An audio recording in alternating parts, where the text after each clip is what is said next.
أعوذ بالله من الشيطان الرجيم. بسم الله الرحمن الرحيم.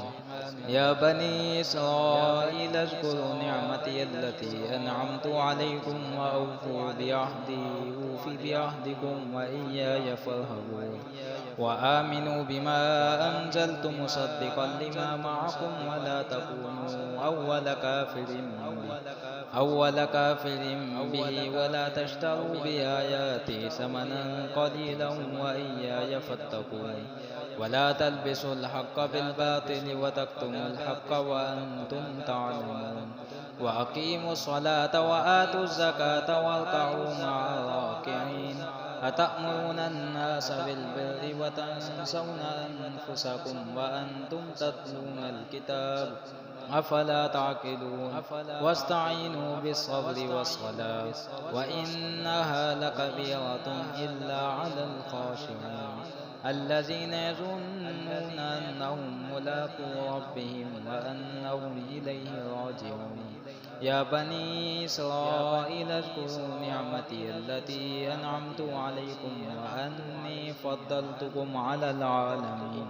واتقوا يوما لا تجزي نفس عن نفس شيئا ولا يقبل منها شفاعة ولا يؤخذ منها عدل ولا هم ينصرون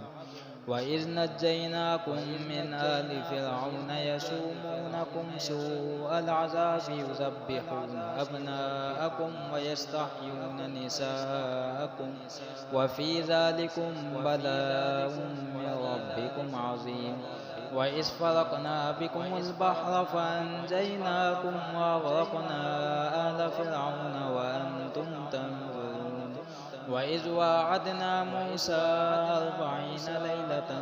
ثم اتخذتم العجل من بعده وأنتم ظالمون ثم عفونا عنكم من بعد ذلك لعلكم تشكرون وإذ آتينا موسى الكتاب والفرقان لعلكم تهتدون وإذ قال موسى لقومه يا قوم إنكم ظلمتم أنفسكم باتخاذكم العجل فتوبوا إلى بارئكم فاقتلوا أنفسكم ذلكم خير لكم عند بارئكم فتاب عليكم إنه هو التواب الرحيم وإذ قلتم يا موسى لن نؤمن لك حتى نرى الله جهرة فأخذتكم الصاعقة وأنتم تنظرون ثم بعثناكم من بعد موتكم لعلكم تشكرون وظللنا عليكم الغمام وأنزلنا عليكم المن والسلوى كلوا من طيبات ما رزقناكم وما ظلمونا ولكن كانوا أنفسهم يظلمون وإذ قلنا ادخلوا هذه القرية فكلوا منها حيث شئتم رغدا وادخلوا الباب سجدا وقولوا حطة نغفر لكم خطاياكم